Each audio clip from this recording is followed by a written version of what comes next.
Jalal, hi, welcome. Merhabalar Jalal, hoş geldin. Hoş bulduk. How are you today? I am fine. Thank you so much, Çağla. Nice to have you today, to have me today. We are so happy to have you today, Jalal. Thank Hoş you geldin so much. bugün yayınımıza diyorum. Bugün seninle olmaktan çok mutluyum diyorum sevgili Jalal'e. Could you talk about yourself and 7 steps flawless communication? And actually also you live in Istanbul, right? And maybe your Yeah. life in Turkey. Bildiğim kadarıyla Jalal İstanbul'da yaşıyor. 7 adımda kusursuz iletişim eğitmenlerinden bir tanesi. Ve bize kendinden bahsedebilir misin? Ve 7 adımda kusursuz iletişimden diye sordum. Hello, everyone. Thank you to have me today in Super 7 TV and with you, Çağla. My name is Jalal Glaw. I'm engineer, lighting solution engineer. I'm from Libya. Bu akşam benimle olduğunuz için teşekkür ediyorum. Merhabalar herkese. Ben normalde mühendisim. İsmim Celal. I live in Turkey. I'm from Libya. I live in Turkey. Libya'danım ve Türkiye'de yaşıyorum. For my consciousness education, I'm a PARS facilitator at Access Consciousness, CFMW, Body Process Facilitator, and Facelift Practitioner. Ben hem BARS fasilitatörüyüm hem CFMW'yum, beden prosesleri fasilitatörüyüm ve aynı zamanda facelift kolaylaştırıcısıyım. Yeah. And I am a 7 steps to flawless communication teacher. Ve ben aynı zamanda 7 adımda kusursuz iletişim eğitmeniyim. Yeah. Many people, maybe they know the Access Consciousness and also they know 7 steps, but we will go deep today about the 7 steps and what is it exactly. Pek çok kişi Access Consciousness'ı duymuşlardır. 7 adımda kusursuz iletişimi de duymuşlardır. Ancak bugün bunun ne olduğuyla ilgili daha derinlere dalacağız. Yeah. What is the 7 steps to flawless communication program? Bu 7 adımda kusursuz iletişim programı nedir? The 7 steps to flawless communication started as a book by amazing Cass Thomas. Bu program sevgili Cass Thomas'ın kitabıyla başladı. And I was also a 7 Steps teacher. Ben de aynı zamanda bu kitabın eğitimlerini verdim. Bu programa katıldım ve çok sevdiğim bir program. Ve Celal de oradan bir arkadaşım ve bu akşam biraz da onunla olduğum için bundan dolayı da çok mutluyum. Çünkü benim hayatıma inanılmaz şeyler katan bir program oldu. I'm also saying that, Celal, do you understand Turkish, right? Yes.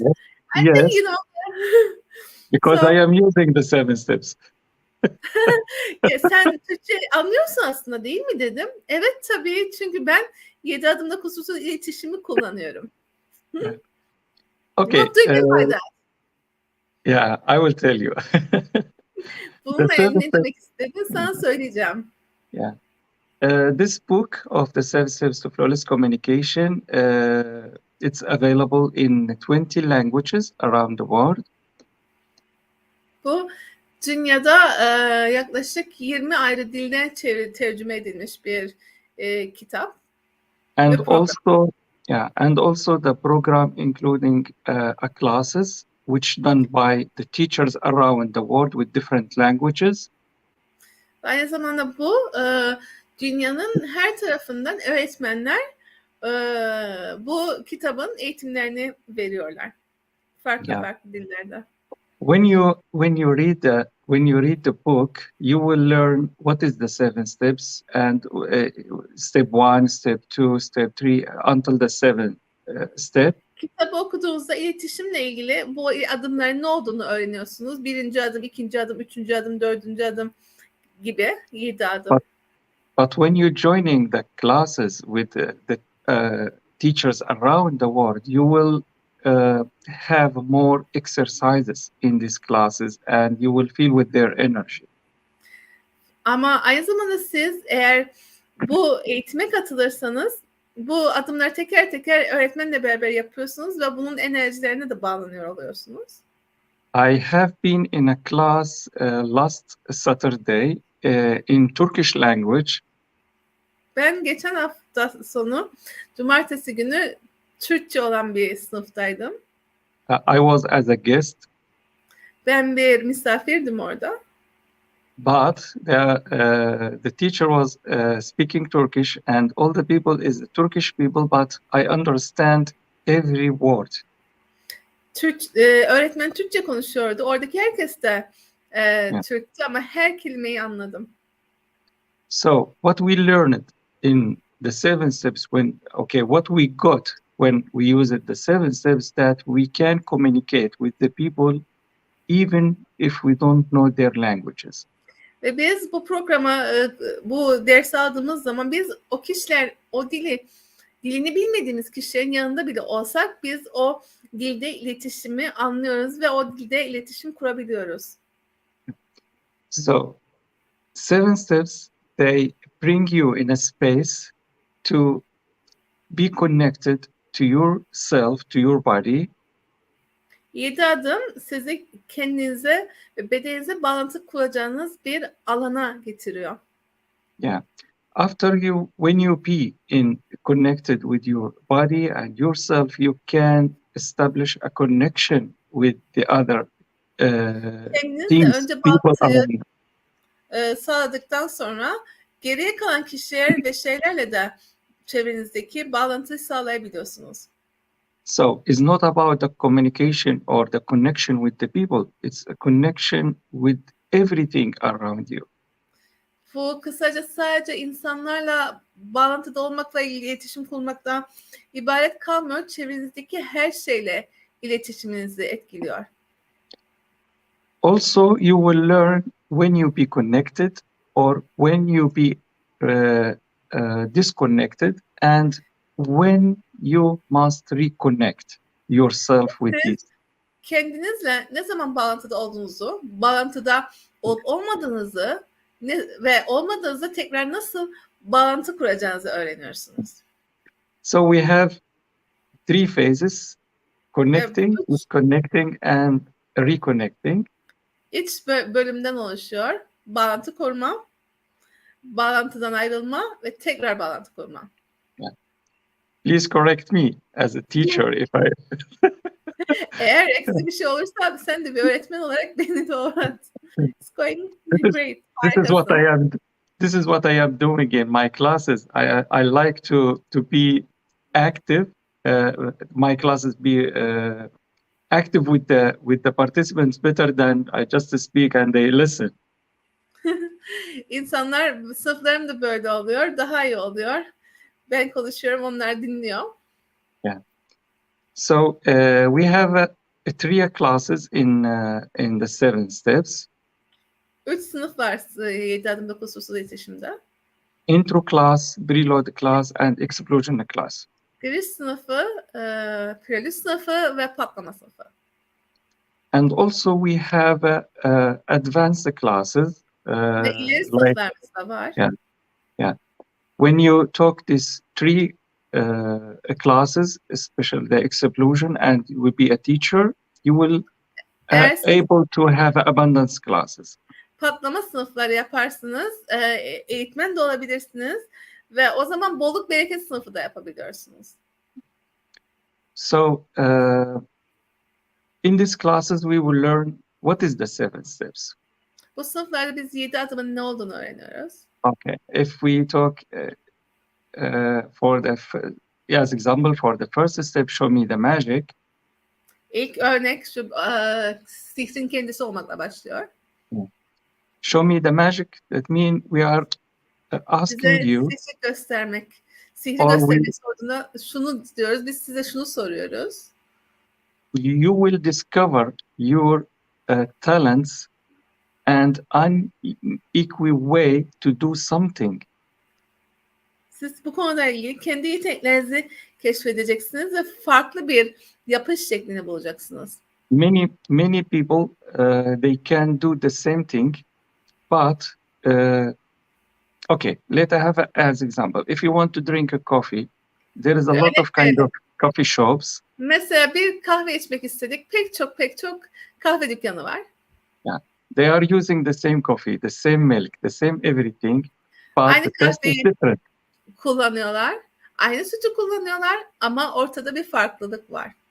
So if you ask you a question, why I am every time going to this coffee shop and I am not going to the other one? Ve kendinize şunu sorduğunuz zaman nasıl olur da aynı oldukları halde niye hep şu dükkana gidiyorum da diğer dükkana gitmiyorum dediğinizde? So sometimes the answer is maybe the people, they are smiling when you came to ask for your coffee. Belki bazen oradaki cevap siz kahve almaya gittiğinizde kişilerin size gülümseyerek yaklaşmalarıdır. So that means they have a magic. They have a talent to connect or to communicate with the Onların client. müşteriyle iletişim kurmak, bağlantı kurmakla ilgili bir yetenekleri olduğunu gösteriyor. It's something like this. I just bring an example. So everyone have a magic. Everyone have a talent. Herkesin bir yeteneği vardır. Herkesin bir sihri vardır. And we have a lot of magics. Ve bizim çok fazla sihrimiz vardır. But sometimes we didn't recognize this. We didn't discover this. Çoğunlukla biz bunları keşfedip fark etmeyiz. In the classes, we are make it active classes so we can discover this and you can discover this. Sınıfları biz aktif hale getiriyoruz. Çünkü biz bunları keşfedebiliriz ve sizler de bunları keşfedebilirsiniz diye. Oh. After the second step, I mean, a second step is talk or listen to your body. İkinci adım bedeninizi dinlemekle ilgilidir. İlk adım olduğunuz sihri keşfetmek. İkinci adım bedeninizi dinlemek. Okay, talk to your body or listen to your body because our bodies know everything. Bedenini konuş ve bedenini dinle. Çünkü bizim bedenimiz her şeyi bilir. So what will you have if you are truly connected to your body and have a good relation with your body? Kendi bedeninle tam anlamıyla bağlantıda olsaydın, gerçek harika bir ilişki kuruyor olsaydın ne olurdu? As example, in the morning, my body. Okay, hi, my body. I love you, my body. What do you want to? Merhaba bedenim, seni seviyorum bedenim. Ne arzu edersin? What you want to eat today? What color you want to wear today? Bugün ne yemek istersin? Bugün hangi rengi giymek istersin? So if you make a good relation with your body, böylece kendinle kendi bedeninle iyi bir ilişki kurarsan, so if you're not connected to your body, you cannot establish a connection with the others. Kendi bedeninle bağlantıda değilsen başkalarıyla bağlantı kuramazsın. Share to me your experience, Çağla, for connecting to the body or talk to the body. Bedeninle bağlantıda kurmakla ilgili ve bedeninle konuşmakla ilgili bir deneyimini benimle paylaşabilir misin diye sordu Jalal. The interesting thing is, benim için ilginç olan şey şu. It was 2015 and one of my facilitators had asked me, where are you? And the moment she asked it, I discovered that I was up. And then when I pulled myself towards down and down and down, and I weared my body, especially it was like wearing the body. And for the first time in my life, my being fully touched to my feet, and I felt the ground beneath my feet, and it was amazing because I wasn't even aware that my body was so cold, and my feet was freezing, and I was not there. It was such a surprise for me discovering how unpresent I was. Wow. And afterwards, it became a choice to be fully present, and it became a way for me to recognize Bana sordu. Bunu anlatmayı çok seviyorum. Aslında süper bir soru sordu bana. Jalal dedi ki senin bedenine bağlantıda olmakla ilgili bir anın var mı? Ben ilk eğitim aldığım zaman kolaylaştırıcı. Hatta entitilerle konuşma eğitimiydi o eğitim. Neredesin diye soruldu bana. Gözünü kapat, neredesin? Ve ben o kadar yukarıdaydım ki kendimi tuttum, aşağı çektim. Ayaklarıma kadar geldim. İlk kez, çok uzun zamandır ilk kez ayaklarımın altındaki yeri hissettim. Ayaklarım donuyordu. O zamana kadar ben üşüdüğümün bile farkında değilmişim. Ve 2015'teki o gün benim ondan sonraki hayatımı değiştirdi. Ve ne zaman kendimle bağlantıda olduğumu ve ne zaman olmadığımı fark etmeye başladım. And I started to realize how connected I was with myself and how not connected with myself. And it was interesting, Jalal, because I realized when I leave my body and when I come back. Yeah. Ve bedenimden ne zaman çıktığımı, hangi durumlar altında çıktığımı ve hangi durumlar altında geldiğimi o günden itibaren fark etmeye başladım. And I always use this as an example for this tools that can be used in classrooms with the kids, because they usually, when they go out to break, they don't come back. Yeah. They're not present in the class. Ve aslında bana her zaman sorarlar arkadaşlar, öğrencilere verebileceğin bir araç var mıdır? Ben ona şunu söylerim. Çocuklar ders çalışmaya oturdukları zaman aslında orada, çoğunlukla orada değiller. Akılları başka yerde geziniyor, dışarıda top oynuyorlar. Bazıları hatta öğretmenler der ya, oğlum neredesin? Evde mi kaldın? Uyandın mı? Bahçede misin? Teneffüsten geldin mi? Öğrencilere sorabileceğiniz şey şu: neredesin çocuğum? Neredesin kızım? Neredesin oğlum? Kendini bul. Şimdi buraya geri getir. Ve şimdi buraya geri getir. Ve ayakları yere değdiği zaman o zaman orada oluyor ve o zaman derste çalışabiliyor, okuyabiliyor, çevresindekilerle iletişim kurabiliyor.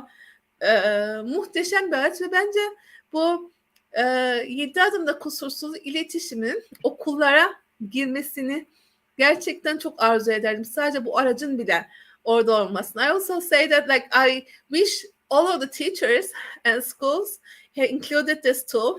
It's such an easy tool, but it would save so many hours of studying or not studying, just changing the way we are present or not. Ve burada şöyle bir şey var. 7 adımda kusursuz iletişimin en sevdiğim araçlarından biri gerçekten bu. Aynı anda bedeninizin 3 tane noktasını hissederseniz uzakta olma şansınız yok. Ve bu kitapta bunu hatırlatır. Ayağınızı, karnınızı, başınızı aynı anda hissederseniz oradasınız. And if you feel the three parts of your body at the same time, there is no way that you are not present.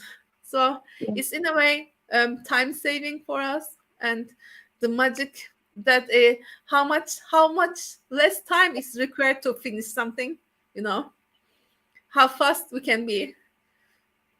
I love that tool. Yeah, you mentioned, Çağla, you mentioned the kids. Okay, I want to say that we have a preload class for kids. Çocuklardan bahsettin ve bizim burada çocuklarla ilgili olarak bir prelude sınıfımız var. Yeah, I found myself when in last September I did my first class for access bars class for kids. Geçen Eylül'de ilk sınıfımı yaptım çocuklar için access bars sınıfı. It was for only kids. Yes. Only for kids. Evet, sadece çocuklar için. Yeah.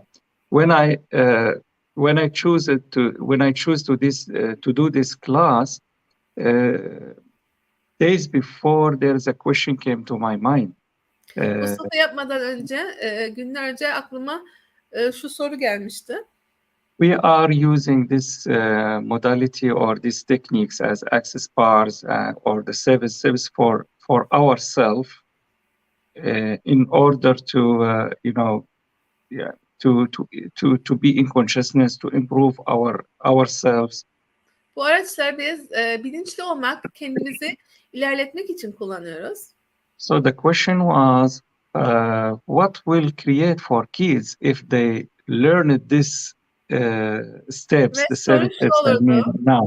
çocuklar için bu 7 adımda kusursuz iletişimi öğrenmek ne yaratırdı? Yeah. And we decided, customers and the teachers, they decided to restart because it was before they have the 4 kids, but they stopped for a certain time, and they decided to start again, give these classes for kids. Ve Thomas ve diğer öğrenciler tekrar başlayın ve bu sınıfı çocuklara verin, çocuklar için de bir sınıf yapın dediler. Yeah. And we are so lucky, and our kids was so lucky that Thomas did a live class in Istanbul last month. Ve çocuklar ve bizler çok şanslıydık ki Thomas çocuk playlist sınıfı yaptı geçen ay İstanbul'da. And I'm happy that 2 of my kids was there. Ve ben çok mutluyum ki 2 çocuğum da oradaydı. How old are they? 15 and 10. 15 ve 10 yaşında çocuklarım var. Onlar da oradaydılar.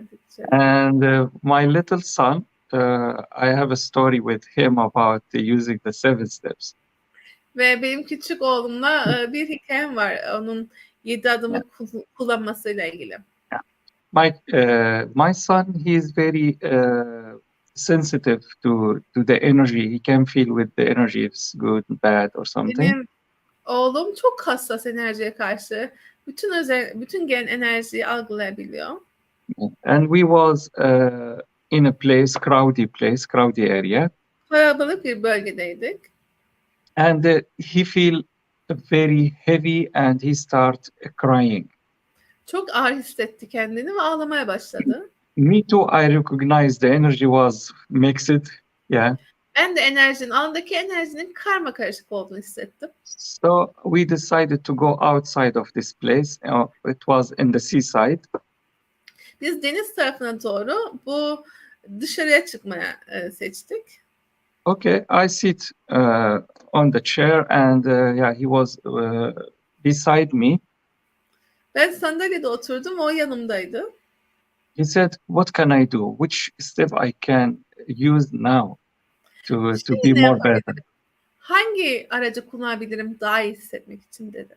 So I told him, okay, you can use a 5th step, engage the universe.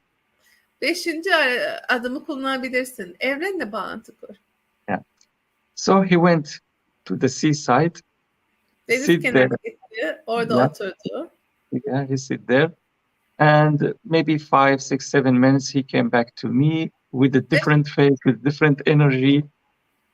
5-6 dakika sonra yanıma geldiğinde daha farklı bir yüzü ve enerjisi vardı. I told him what you did. How you do this step.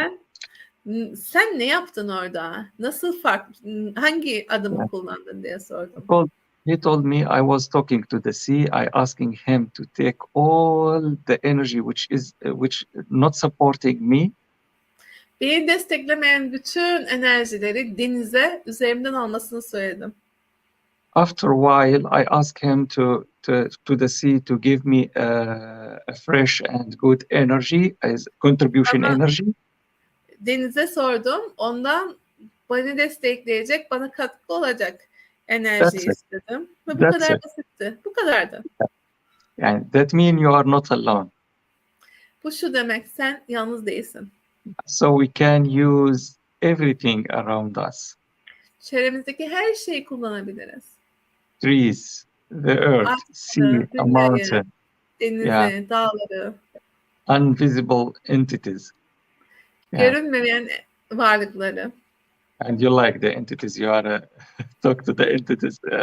Sen entitileri seviyorsan, sen entitilerle konuşma eğitmesi. Actually, they like me more than I like them sometimes.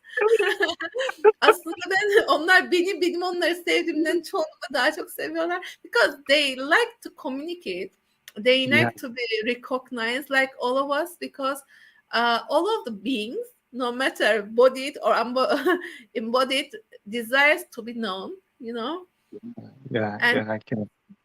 Varlıklar o kadar enteresan ki, varlıkları benim sevmemden daha çok dedim. Onların bana karşı bir sevgileri oluyor yeri geldiğinde. Çünkü var olan her şey gerçekten bilinmek ister. Gerçekten bağlantı kurmak, iletişim kurmak ister ve bunu fark ettikleri için de bağlantı kuruyorlar aslında. Ve bundan dolayı seviyorlar.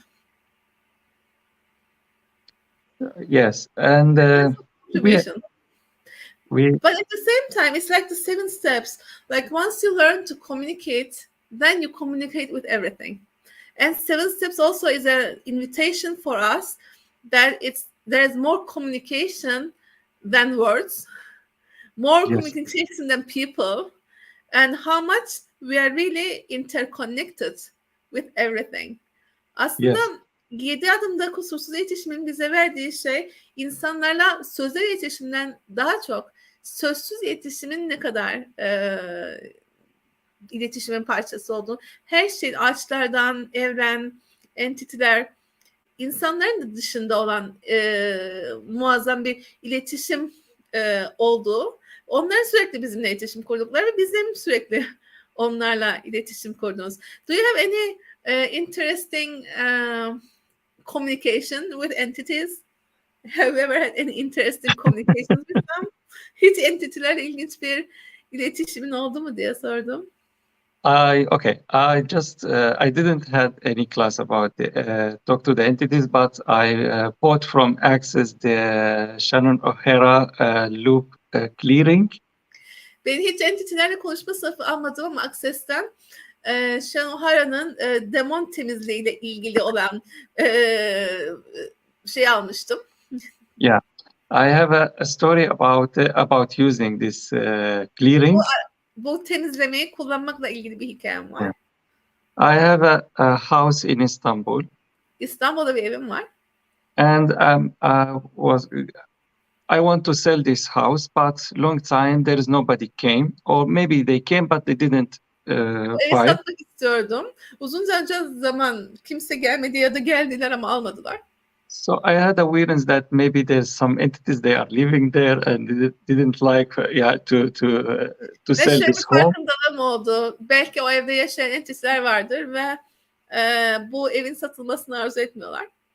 Okay, one day I decided to go open this loop and try to talk to them. Okay. Ben bir gün gittim, bu loop'u orada açtım, Shannon'ın loop'unu ve onlarla konuşmaya başladım, çalıştım. Within 3 weeks, I sold my house. Evimi 3 hafta içerisinde satabildim. Yeah. So it works. Tools works. Yes. Yes. Araçlar işe yarıyor. Yeah. Yeah. So, Çağla, yes. And do you have any other communications with entities? I don't know, like or trees, or universe, or with the animals. Yeah, I have with the animals. Yeah, okay. Yeah. Maybe if some of you they are following me, maybe they saw my picture and my post with the white dog. Başka entitelerle, kimler, ağaçlar, başka evrenle, başka nelerle iletişim kuruyorsun dedim. Hayvanlar dedi. Belki benim resmimi görmüşsünüzdür. With white dog, right? White dog, yes. Beyaz köpekle. I want to see it.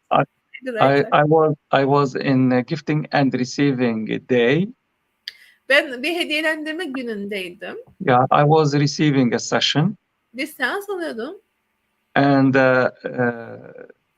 the owner of the place have a dog. Oranın sahibinin bir köpeği vardı. Okay, this dog was in the other room, and after he came to the same place which we are taking the sessions. Ve diğer odadaydı ve biz bu seansları aldıktan sonra o köpek de oraya geldi. I was sleeping on the bed, and I feel that the dog keep legs in my hand. Elime koyduğunu gördüm. Okay, I start communicate with her. Onunla. Okay, communicate with my way. Hi, my name is Jalal. Something Merhaba, like this. Jalal, bunun gibi şeyler söyledim. Okay, now I am taking the session. Can you please wait me? Beni bekleyebilir misin? Ben şu anda seans alıyorum dedim. Okay, she sit under the bed. Yatağın altına oturdu. After I finished the session, I went to salon. And she Seansa came to me. gittikten sonra odayı değiştirdim. Salona gittim ve o benim için geldi. I put my hands on her body, Ellerimi onun bedenine koydum. and we start. I start to make a connection with her body. Ve onun bedeniyle bağlantı kurmaya başladım. I feel that she wants a session. Bir seans arzu ettiğini hissetmiştim. I did a session on her. O seansı yaptım onun üzerine. And she didn't left me maybe for 4 or 5 hours. 4-5 saat yanımdan ayrılmadı. Really, I got a chance. Lucky doggy. Nasıl Yeah, bu kadar you will- şanslı oldu?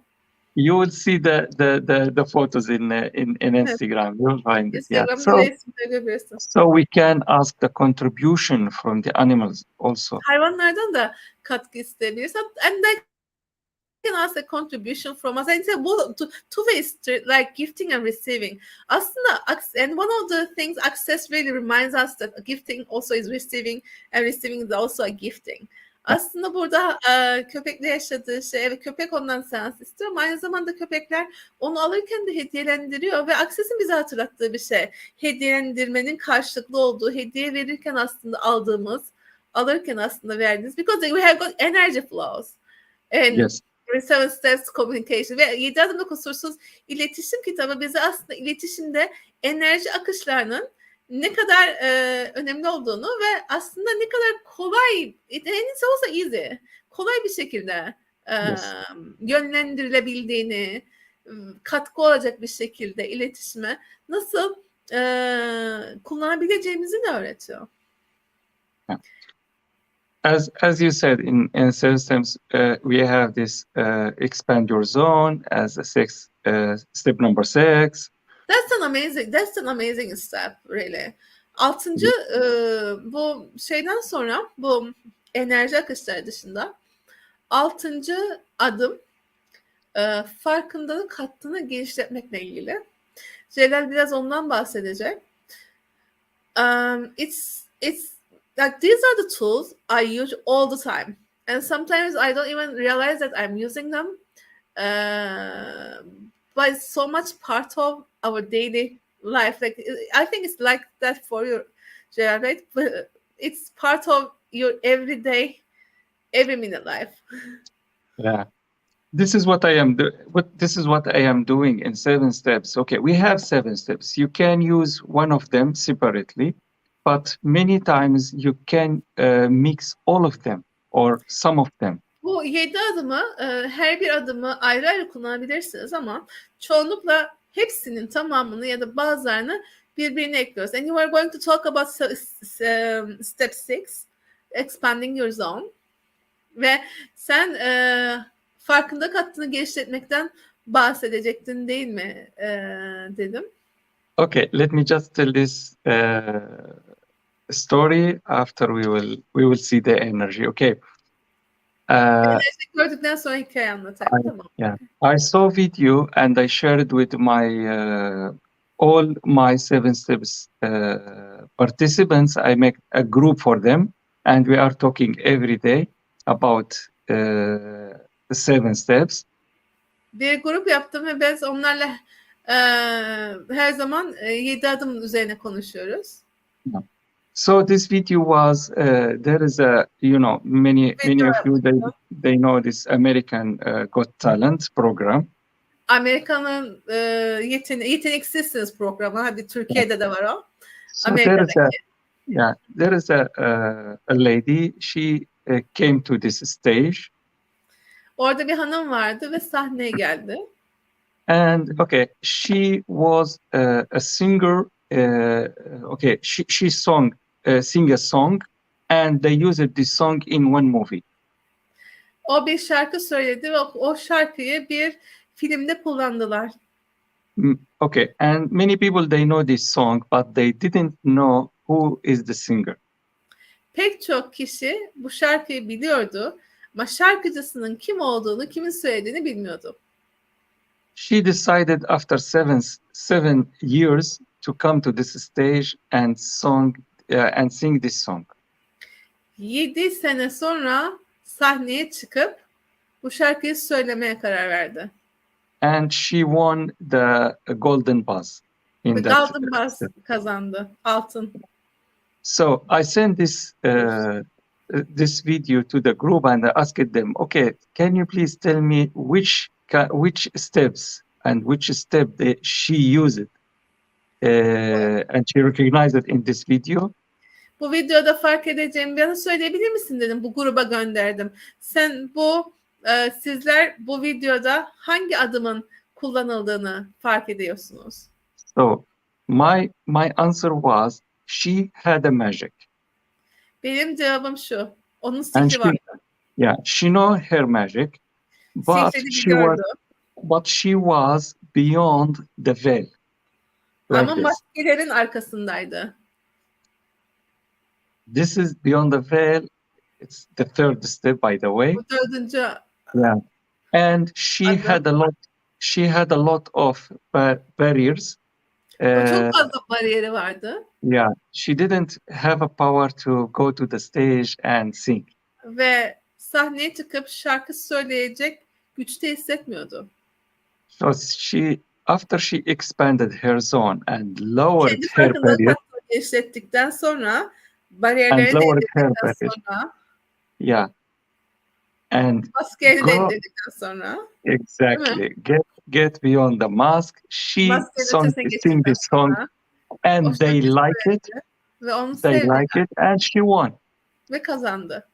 So sometimes we have a barrier. Also connected with the universe, by the way, because every time we create something, we create magic. It's part of the universe. Maybe she did a right connection with all the people in the stage. Ve belki de evrenle de bağlantı kurdu diyorum. Çünkü biz o sihrin parçası olduğumuzu aslında evreni de davet ediyoruz. Celal'le orada olan bütün herkesle muazzam bir bağlantıdaydı. And she was connected with herself. Kendiyle bağlantıdaydı. Bariyerleri aşağıdaydı. We can say the barriers were down. So and no mask. All enerji akışları farkındalık hattının ötesinde ve evrenle bir. All of the 7 steps she was using, she was all the tools. She was being the tools. Like she wasn't using them. She was being them. Aslında bu kullanmakla da ilgili değil. Bir yerden sonra o araçları kullanmıyorsunuz. O araçların kendisi oluyorsunuz. Yeah. So the 7 steps we can use it. You can use all of them in the same time and we will discover ourselves. 7 adımda hepsini kullanabilirsiniz ve biz bunları tek tek prelude sınıflarında, in the prelude classes ve diğer sınıflarda keşfediyoruz, kullanıyoruz. You know, for me, in what way 7 steps change your life, Jalal? I'm here today. Ben bugün buradayım. Seni ne şekilde değiştirdi dedim. Ben buradayım bugün. I didn't imagine one day I can do a live, Instagram live or Facebook live to speak to the people. İnsanlara konuşmak için bir gün Instagram canlı yayını, Facebook canlı yayını veya Süper 7 TV'ler, right? Veya Süper 7 TV'de bir yayın yapabileceğimi canlı olarak düşünemezdim. Many people around the world. I have many people following me, and they said pek çok insan beni takip ediyor ve şunu söylüyorlar. They didn't know me, but when I start to talk about the 7 steps, bilmiyorlardı. Ama 7 adımda kusursuz iletişim programından bahsettiğimde. They told me you have something called magic. You are inspiring us. Sende o sihir denen şey var. Sen bize ilham oluyorsun dediler. So everyone can do this and he can do another things, but he didn't discover it. Herkes bunu yapabilir ve başka şeyler de yapabilirler. Belki keşfetmemişlerdir henüz. Yeah. You too, Çağla. How was your life before the 7 steps and after you start be a teacher and use it? Senin için neydi? 7 adımda kusursuz iletişimden önce ve sonra. I feel more connected with everything. Kesinlikle kendim ve her şeyle daha fazla bağlantıda hissediyorum. One time I was in this class, I was translating in Turkish and they were listening to me in other languages.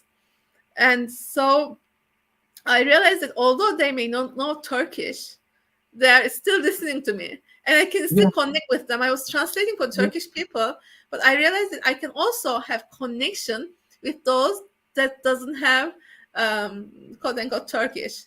So it's in a way, it taught me that smiling is also a way of communication. Yes. Your voice, even if they don't, no one understands it, is still part of your communication. And you're always communicating. that was amazing for me. We'll translate first. Yeah. Benim için ilginç olan şeylerden bir tanesi bir defasında bir sınıfı tercüme ediyordum. Türklere Türkçe Türkçe'ye çeviriyordum ve benim için orada dinleyenler başka yabancılar da vardı. Tamra'nın sınıfıydı ve şunu fark ettim.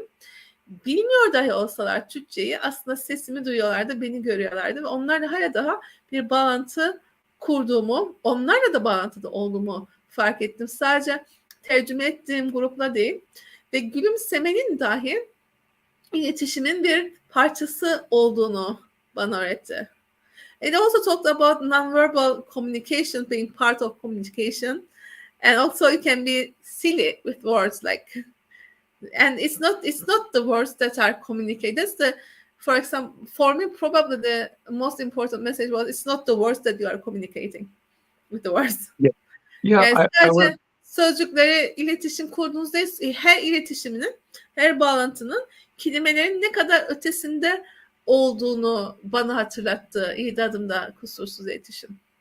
Let me remind you when we was in the 3-day body class with the customers, when we start announce the energies of the facelift with the 3 languages. Evet, biz 7 adımda Customers'la 3 günlük beden sınıfındayken facelift enerjilerinin tek tek söyleyip de kaydetmiştik. Ben Türkçe söylüyordum. Fatma İngilizce söylüyordu. Jalal da Arapça söylüyordu. You are saying in Arabic, Fatma was saying in English, and I was saying in Turkish. Yeah. So many people they don't know Arabic language, but they told me that we feel the energy.